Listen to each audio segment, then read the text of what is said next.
I thought that we were good at doing our business, working in the shop, doing our business, but we didn't have any idea about finances. Not really. At all. Not really.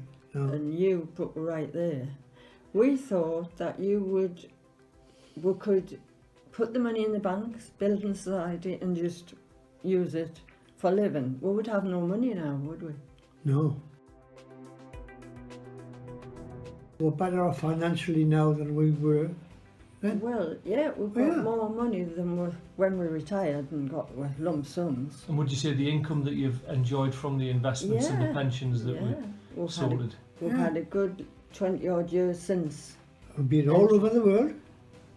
Haven't we? Well, We have. We've been a lot of places, Australia, Canada. No, would never have dreamed of doing what we've done, and still had the money.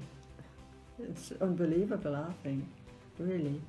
Oh, we've enjoyed it. We've enjoyed the time, our retirement, and we haven't had to worry about money.